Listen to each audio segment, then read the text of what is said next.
The movie revolves around a group of spies, the 5446 Corps, who have been trained by the North Korean Special Forces since their youth, with a goal of unifying Korea. After training, they were dispatched to South Korea, where they have disguised themselves and settled down, awaiting further instructions from their superiors. One such North Korean sleeper cell agent is Won Ryu-han, who is a master of cruel martial arts in real life. But in South Korea, he has assumed the role of Dong-go, a clumsy village idiot in a rural town. It has been more than 2 years since he has been observing the townsfolk for North Korea, while bearing abuse from the town's rowdy kids. For his cover, he works for an old woman named Jeon Sun-im at her convenience store and lives in her home with her son, Cho Duo-sunk. Over time, he has developed a crush on a local girl named Yoon Yu-ran. However, Yoon's high schooler brother, Yoon Yu-jun, always abuses Ryo-han and keeps him in check. The town also has a girl named Ran that moved in 3 months ago and is infamous for wearing revealing dresses. Won always tries not to look at her cleavage, but he fails every time. He also has a local contact named Sue, who has been living undercover for more than 16 years. He advises Won to find an interest to make his time more bearable in South Korea, but Won finds the idea blasphemous. One day, fellow elite spy Hae Rong, posing as an aspiring rock star, is dispatched to the same town as Won, much to Won's dismay. Won fears that his superiors might have started to underestimate his abilities as a spy. Hae Rong moves into the same building where Ron lives, and Won quickly equates himself with him. One night, a boy bangs on his door and asks for his help in finding his brother, who went missing after he went outside his home to pee. Won disguises himself and springs into action. Using his excellent skills, Won quickly locates the boy at Mr. Park's house.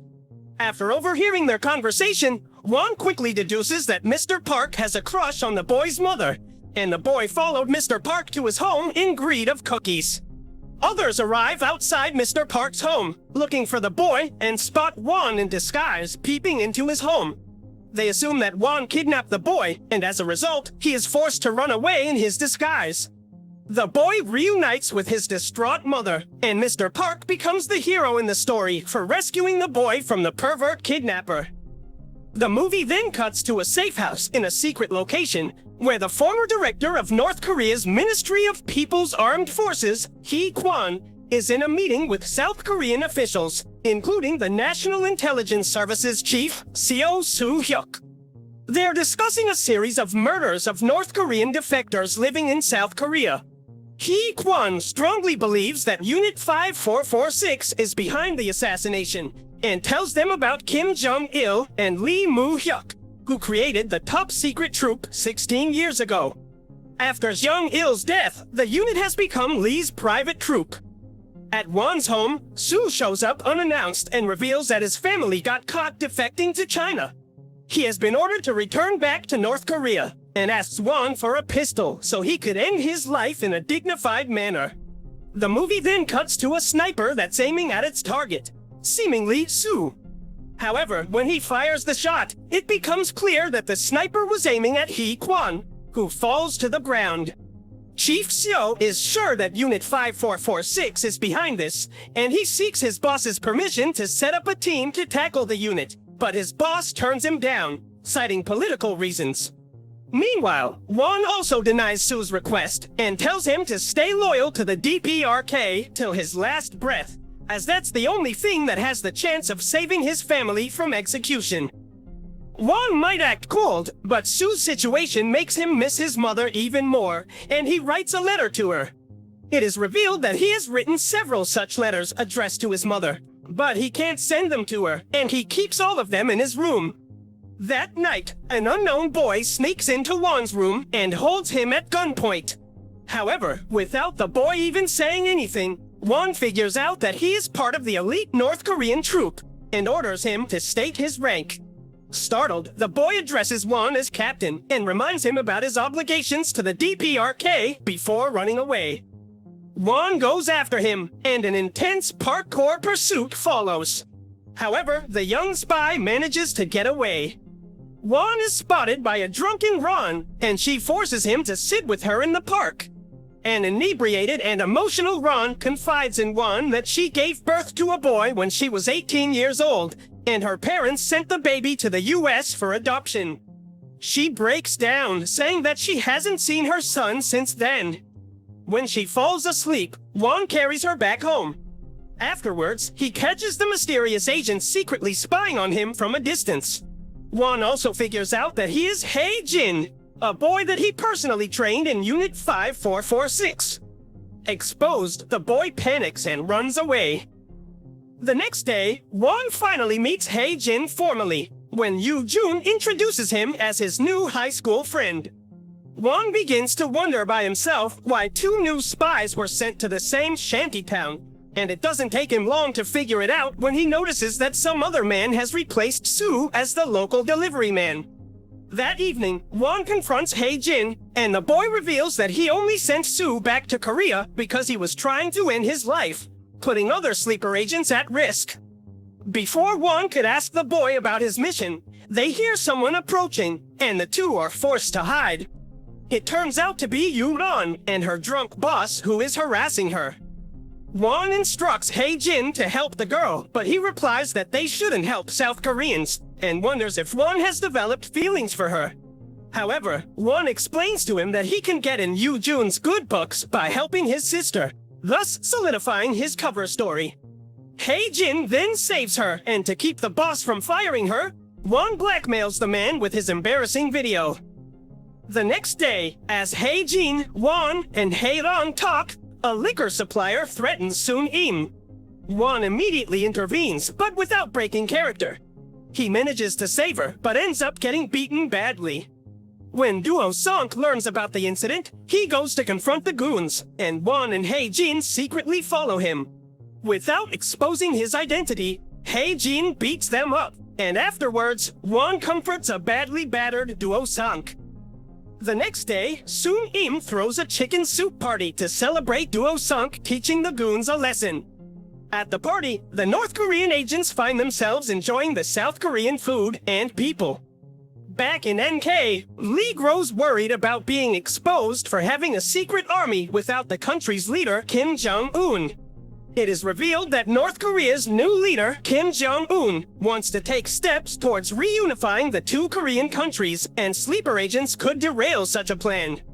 Therefore, Lee orders all of the active duty spies to take their own lives. One by one, the North Korean spies all over South Korea oblige, and Hei Jin is also adamant on honoring the order, but Juan insists on talking to the unit's chief trainer first. However, Hei Jin considers it contumacy and points a gun at his captain. Hei Rong intervenes and reasons that there's no point in taking their lives, as no one would care if they quietly disappear. Upset, Hei Jin calls them dogs of the South and threatens to kill them. Juan agrees to grant him his wish and asks Hei Jin to shoot him, but the boy can't bring himself to take his captain's life and is forced to leave in shame. Meanwhile, Seo is troubled by the young North Korean spies ending their life, so he talks to his superiors about it, but they tell him to mind his business, as the only thing they care about is the reunification of Korea, even if that means having to turn a blind eye towards certain things. Hei Jin soon learns that he is being followed, and he takes on his stalkers while Juan is approached by Seo. Seo tells him that he wants to save the remaining spies and appeals to him to officially defect. When Juan turns down the offer, the chief points a gun at him. Suddenly, Hei Jin shows up, forcing the chief to flee. Hei Jin chases after him, and Juan proceeds to follow Hei Jin, but he is forced to stop when he notices Sue. Sue reveals that he ran away while he was being sent away to North Korea, and asks Juan to protect him. Meanwhile, the NIS chief manages to arrest Hei Jin, and pulls out a tracking device from under his skin that he was unaware of. Moreover, Unit 5446's army instructor, Kim Tae-won, crosses the border to eliminate those who refuse to comply. Later, Won notices Hei Jin's blood on the ground. Assuming the worst, he decides to stop obeying orders from anyone. He cuts his hair short and stops hiding his real personality. Most town dwellers are shocked by the change, but for some reason, Sun-im doesn't seem surprised. Almost as if she knew he was playing a character all along. Won tells her that he is leaving, and she cooks him one last meal. Before leaving, Won also hands Ron the address of her son and urges her to visit him. Won and Hae-ron unite and take down a South Korean agent. Using the agent's earpiece, Won talks to the chief and asks him to look after Hae-jin. However, the chief asks him to surrender himself and tells him about the GPS and Kim Tae-won. When Hae-jin learns that his captain's life is in danger, he agrees to desert his country and cooperate with the NIS. Using the tracking device, Won and Hae-ron lure Kim Tae-won to a deserted building. Won asks him if the NK government has been looking after his mother, but Kim's silence reveals everything Won needs to know about the regime, and an intense battle follows. The town's two rowdy children show up at the site, and Kim's henchman proceeds to shoot the children. But Hae-ron runs the man over with his car and flees with Won and the children. Kim follows them in his car, but the chief shows up with the police, forcing him to flee. After dropping the children back to the neighborhood, Won and Hae-ron go to the secret place where they hid Sue. However, they learn that Sue is actually the professor of philosophy at Kim Il-sung University. Sue famously opposed the creation of 5446 unit because he believed that the spies would eventually betray their nation. He was ordered to cross into South Korea by Kim so he could prove his point. Sue then unleashes his henchmen on the two, but they eventually take them all out. For a moment, Won wonders if he is doing the right thing by betraying a country that's looking after his mother, but Sue reveals that all the family of 5446 soldiers were imprisoned in the camp when they joined the unit. He speculates that Won's mother must have been executed after he became irrelevant to the state. Stricken with grief, Won stabs Sue. Suddenly, a bunch of snipers start shooting at them, and Won and Hae-ron are forced to flee. Meanwhile, Kim and NIS arrive outside the building. NIS comes under fire from the snipers, but Hae-jin manages to break free and eliminate all the North Korean snipers. Afterwards, he appeals to the chief to save Won. The chief and the police try to make their way up, but their path is blown up by Kim's men. Later, Won, Hae-ron, and Kim and his men converge on the roof, and an intense battle follows. After all his men perish, Kim fights Won and Hae-ron by himself. As Kim proceeds to finish Won off, Hae-jin shows up along with the police and shoots Kim from the back. Clinging on to his last breath, Kim pulls out a bomb, but Hae-ron decides to sacrifice himself and jumps off the building with Kim and the bomb that explodes in the air. Hae-jin then holds the police off from arresting Won and asks him to run away, but Won is grief-stricken by the death of his mother. However, he suddenly notices a bank passbook left by Sun-im in his pocket. It turns out that she had been saving money for Won's marriage and registered him as her second son. Won is instantly moved to tears. The chief urges Hae-jin to surrender himself, but he opens fire at them, forcing them to spray him with bullets in retaliation. Won holds the boy in his arms and as a result, comes under the line of fire. The two then seemingly fall to their death.